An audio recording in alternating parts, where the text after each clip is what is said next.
जी, तो numerical number 17.6 में वो कह रहे हैं a cylindrical copper wire and a cylindrical copper steel a cylindrical steel wire.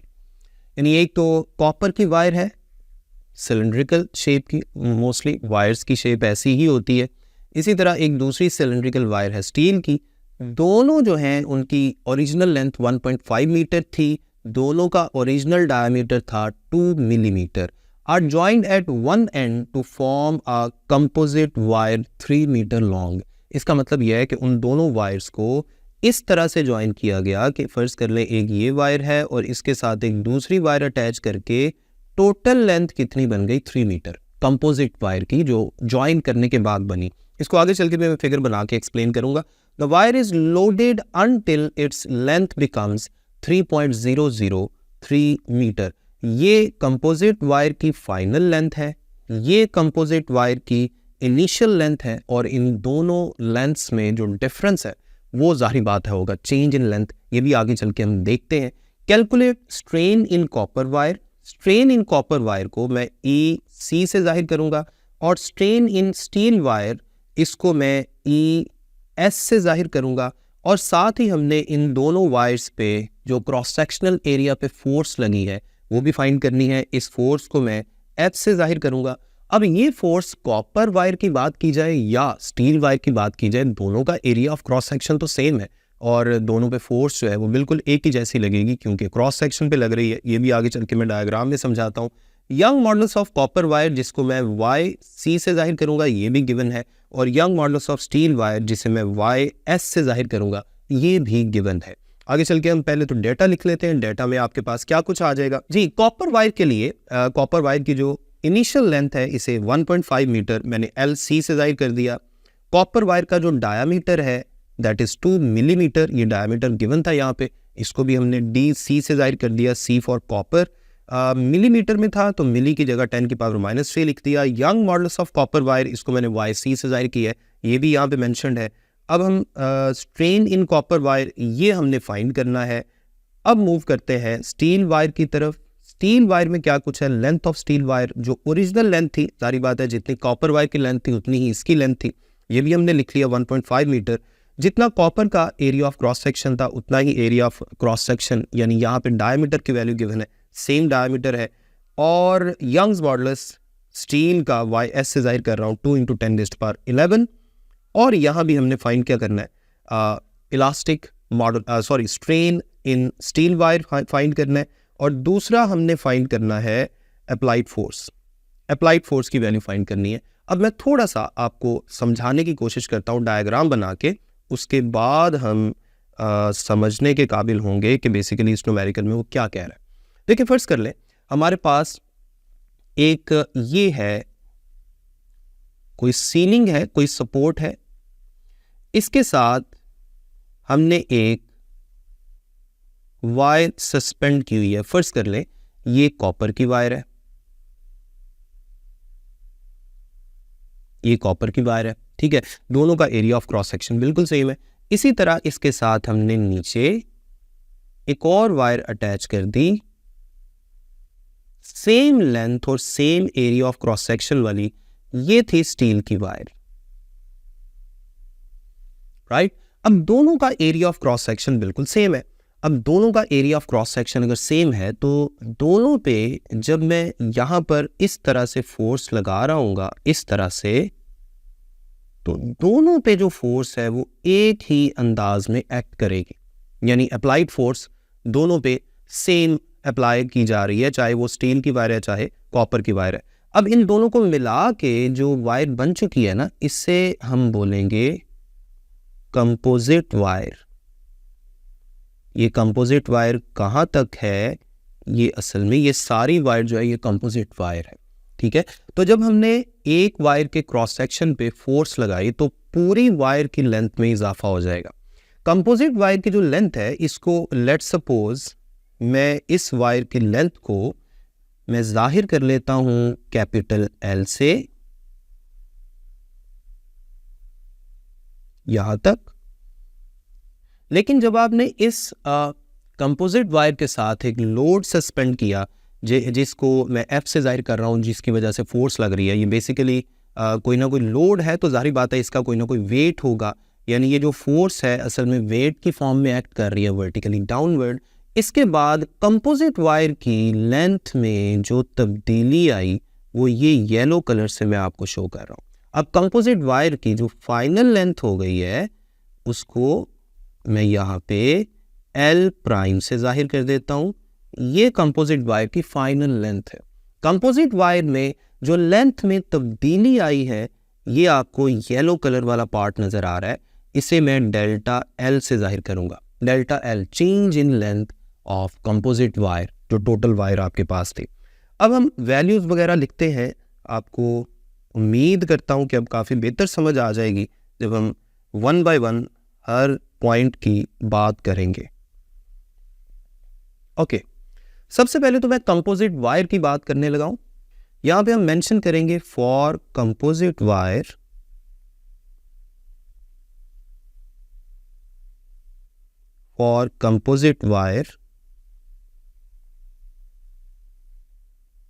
इसकी जो टोटल इनिशियल लेंथ थी, जिसको मैंने डायग्राम में कैपिटल L से जाहिर किया है, वो कितनी थी? ये क्वेश्चन की स्टेटमेंट में गिवन है 3 मीटर। अब इसकी जो फाइनल लेंथ है ये भी क्वेश्चन की स्टेटमेंट में गिवन है 3.003 मीटर। इसको मैंने L प्राइम से जाहिर किया हुआ है डायग्राम में, आप गौर करें 3.003 मीटर। अब कंपोजिट वायर के लिए जो चेंज इन लेंथ है, जारी बात है पूरी वायर की लेंथ में इजाफा हुआ है, उसमें कुछ इजाफा स्टील वायर में हुआ होगा, कुछ कॉपर वायर में हुआ होगा। हमने बेसिकली उन्हीं की तो अलग अलग स्ट्रेन फाइंड करनी है आगे चल के, लेकिन फिलहाल मैं कंपोजिट वायर की बात कर रहा हूँ। कंपोजिट वायर में जो चेंज इन लेंथ है जिससे हम डेल्टा L से जाहिर कर सकते हैं, ये फाइनल लेंथ में से इनिशियल लेंथ को माइनस करके आएगा, यानी 3.003 माइनस 3, तो ये आपके पास बन जाएगा 0.003 मीटर। ये कंपोजिट वायर की लेंथ में जो तब्दीली आई है ये मैंने आपको फाइंड करके बता दी। इसको भी बॉक्स में लिखने का मकसद ये है क्योंकि आगे चल के ये वैल्यू यूज़ होनी है, तो इसलिए मैं इसे हाईलाइट करना चाह रहा हूँ। अब हम चलते हैं नेक्स्ट कॉन्सेप्ट की तरफ। ओके, अब मैं बात करने वाला हूँ यंग्स मॉडुलस का। पहले तो हम जनरल फार्मूला लिखते हैं, बल्कि एक तरफ मैं यहाँ पे हेडिंग दे देता हूँ, एक तरफ मैं स्टील वायर की बात कर लेता हूँ और एक तरफ कॉपर वायर की बात कर लेता हूँ।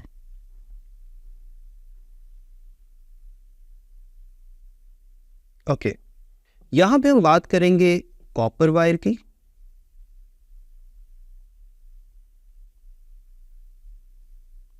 और यहां पर हम बात करेंगे स्टील वायर की। पहले तो आप मुझे ये बताएं कि यंग्स मॉडुलस का जनरल फॉर्मूला क्या होता है। जारी बात है स्ट्रेस ओवर स्ट्रेन।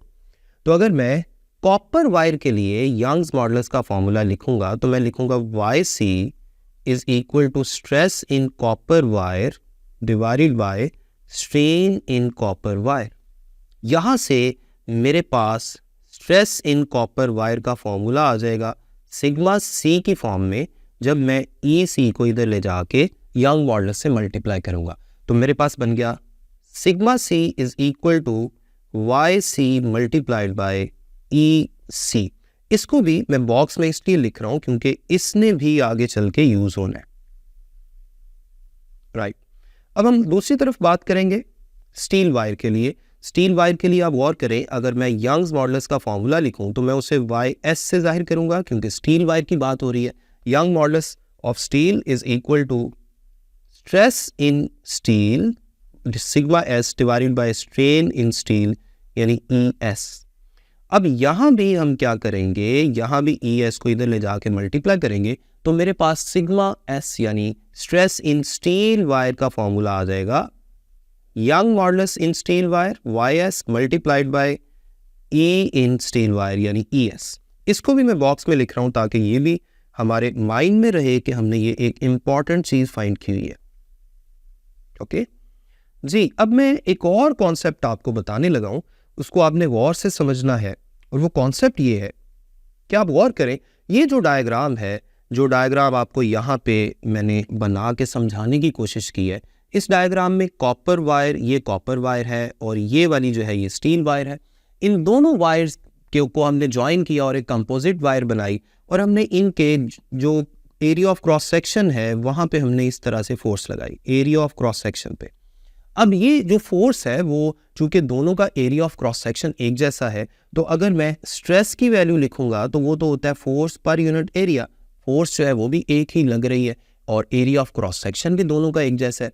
तो जो एरिया ऑफ क्रॉस सेक्शन पे फोर्स यहाँ असर डालेगी वही असर यहाँ भी जा रहा होगा, यानी दोनों पे स्ट्रेस की सेम वैल्यू जा रही होगी। What I am trying to say is कि दोनों पे स्ट्रेस की वैल्यू सेम है, यानी stress in copper wire is exactly equal to the stress in steel wire. तो यही बात हमने यहाँ पे मेंशन करनी है, that stress in copper wire is equal to stress in steel wire. इन दोनों को हमने इक्वेट कर दिया। तो यहाँ पे मैं क्या करने वाला हूँ, ये वैल्यूज पुट करने लगे, Y C E C is equal to Y S E S. इसको भी मैं बॉक्स में लिखने लगा हूं, आगे इसी को थोड़ा सिंप्लीफाई करना है, लेकिन फिलहाल मैं इसको बॉक्स में लिखने लगा हूं। यहाँ पे एक छोटी सी और चीज़ है जो मैं यहाँ पे आपको साइड पे समझा देता हूं, आपने इसको ज़रा गौर से देखना है। यहाँ पे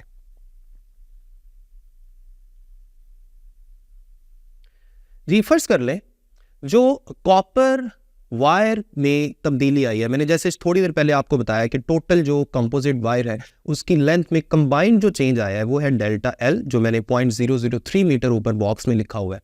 अब अगर मैं सिर्फ कॉपर वायर की बात करूं कि कॉपर वायर में क्या तब्दीली आई है, तो वो फिलहाल तो हमें नहीं पता, वो मुझे फर्ज करना पड़ेगा कि कॉपर वायर में जो तब्दीली है फर्ज कर ले वो एक्स के बराबर है। तो यही काम मैं यहाँ करने लगा हूं। Let change in length for copper wire delta L for copper wire, इसे मैं डेल्टा एल सी से जाहिर कर रहा हूं, change in length in copper wire, इसको मैं फर्ज कर लेता हूं कि ये एक्स के इक्वल है।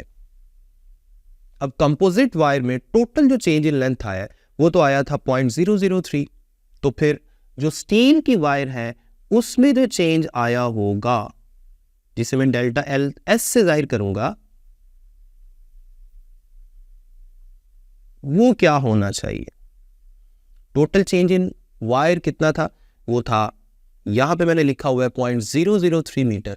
तो 0.003 मीटर में से उस चेंज को माइनस कर दें जो कॉपर की वायर में आया है, जिसे मैं 0.003 माइनस एक्स लिख सकता हूं।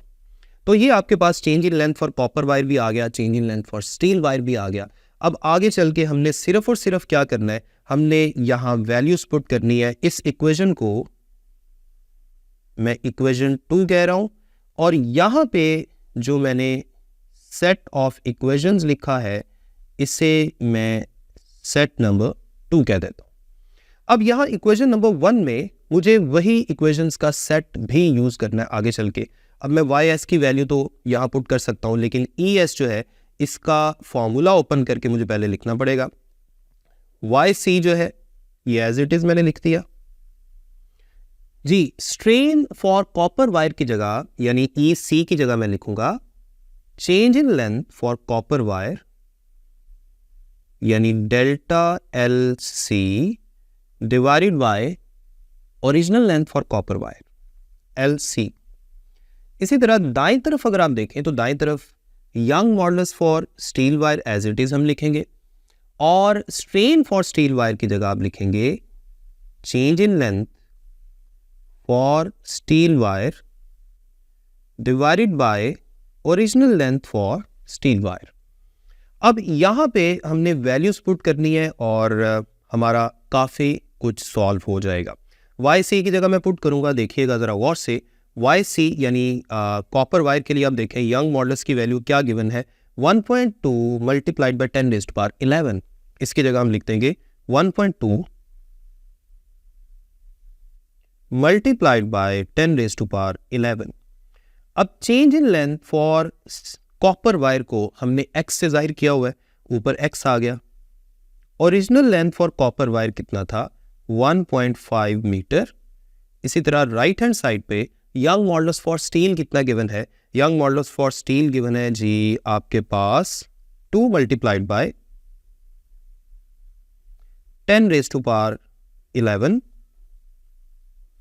और change in length for steel wire, जिसको दाईं तरफ देखें मैंने सेट ऑफ इक्वेशन 2 में मैंने 0.003 माइनस एक्स लिखा हुआ है, तो इसको आप यहां लिखेंगे 0.003 माइनस एक्स और नीचे लेंथ फॉर स्टील वायर जो ओरिजिनल लेंथ है वो कितनी है 1.5, ये एज इट इज 1.5 आ गई। अब हम इसको सिंप्लीफाई करेंगे, थोड़ा सा कैंसिल करेंगे, तो आपके पास चीज़ें काफ़ी सॉर्ट आउट हो जाएंगी। देखिए लेफ्ट हैंड साइड पे नीचे 1.5 लिखा हुआ है, राइट हैंड साइड पे भी नीचे 1.5 लिखा हुआ है, ये आपस में कैंसिल हो गए। इसी तरह ऊपर देखें लेफ्ट हैंड साइड पे 10 की पावर 11 है, राइट हैंड साइड पे भी यहाँ 10 की पावर 11 है, ये भी आपस में कैंसिल आउट हो गया।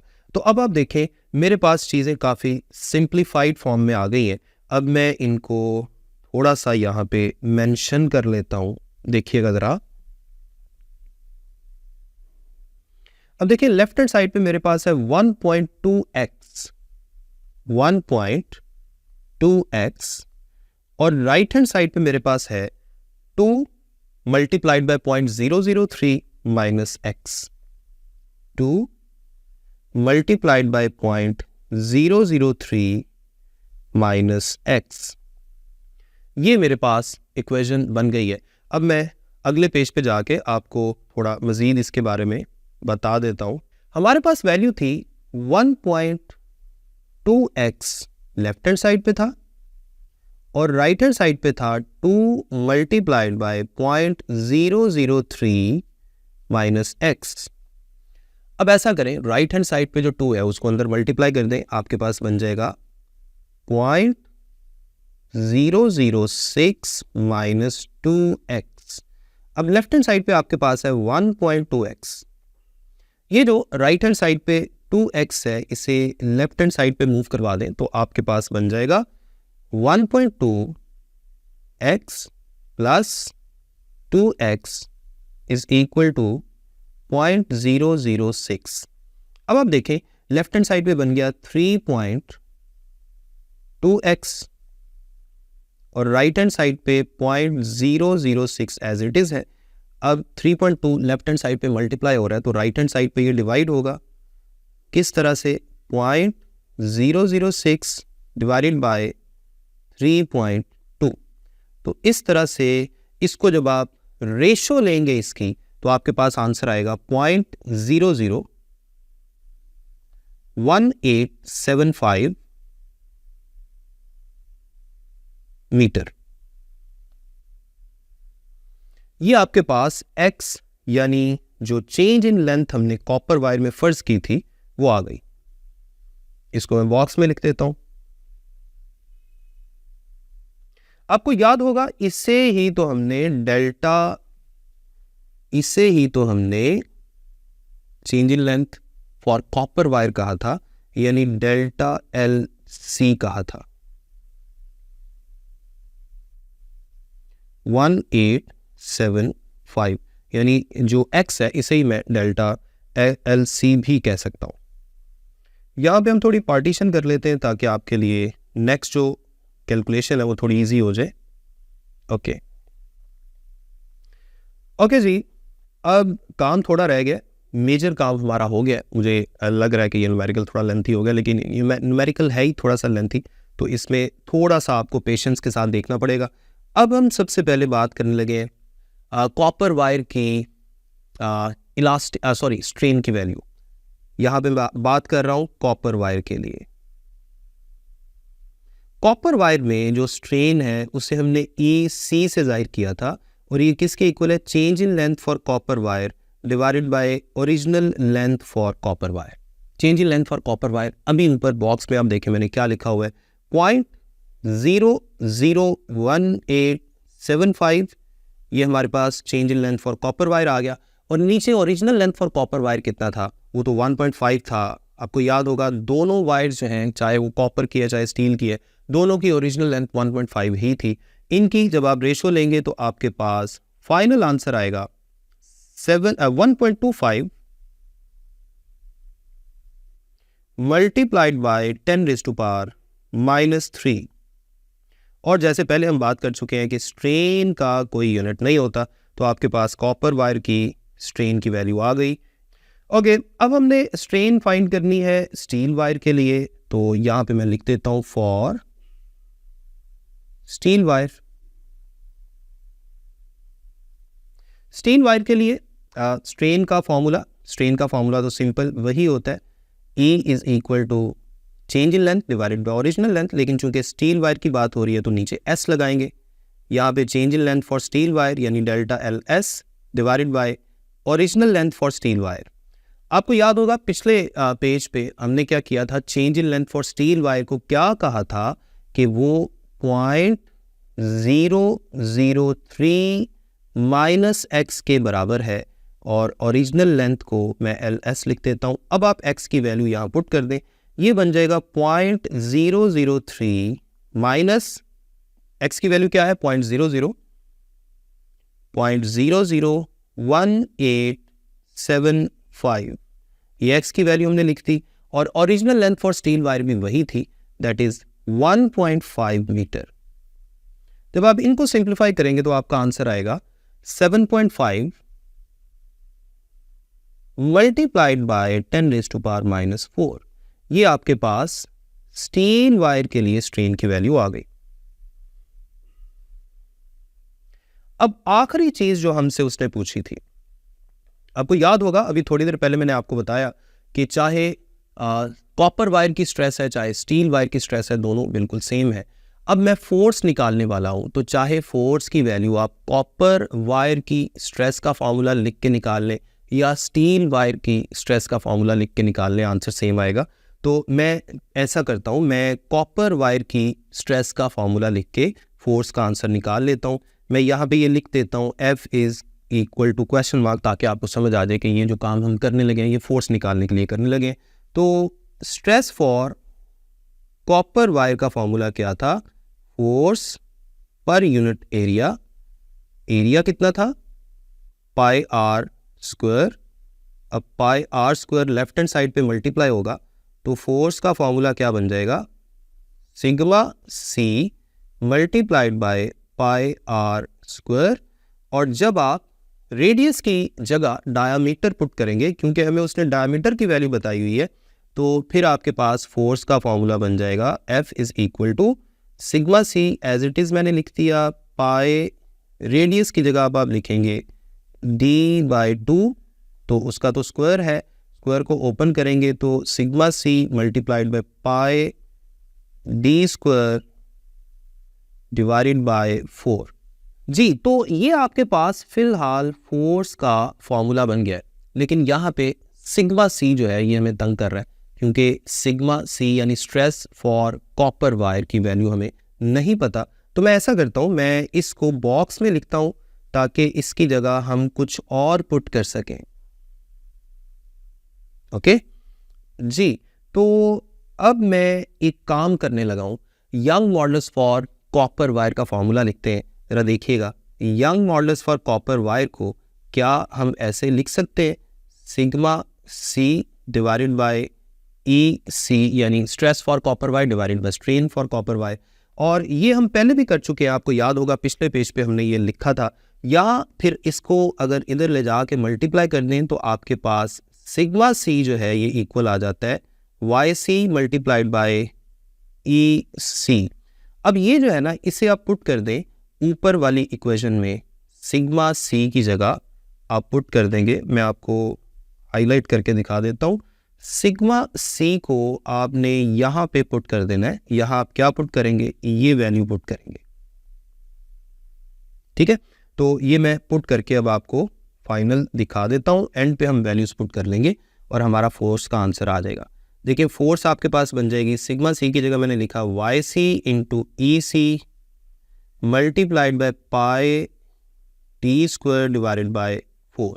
अब आप वैल्यूज पुट करें, YC किसके इक्वल था, YC था 1.2 मल्टीप्लाइड बाय 10⁻11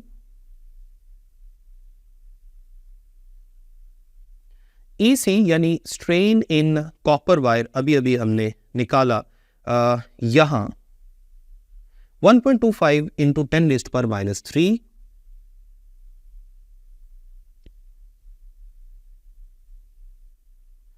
पाई की जगह आप पुट करेंगे 3.14 और डायामीटर की जगह हम लिखेंगे, ये सारा कुछ फ्रैक्शन में ऊपर है जो मैं यहाँ लिख रहा हूँ, जगह कम थी तो मैंने उसको नीचे लिख दिया है। डायामीटर कितना था? डायामीटर था 2 मिलीमीटर यानी 2 मल्टीप्लाइड बाय 10⁻³ इस सारे का यहाँ पे स्क्वायर है और नीचे था हमारे पास 4। इस सब को जब आप सिंप्लीफाई करेंगे, डायमीटर की जो वैल्यू है 2 इंटू 10⁻³ उसका स्क्वायर करेंगे, बाकी सारी वैल्यू से मल्टीप्लाई करेंगे और 4 से डिवाइड करेंगे, तो आपका जो फाइनल आंसर आएगा दैट वुड बी 471 न्यूटन। ये आपके पास फोर्स का फाइनल आंसर आ जाएगा। इसको भी मैं बॉक्स में लिख देता हूं। ये आपके पास थर्ड आंसर आ गया, जो कुछ उसने पूछा था। अब मैं एक दफ़ा आपको बता देता हूं कि हमने असल में आंसर कौन कौन से निकालने थे।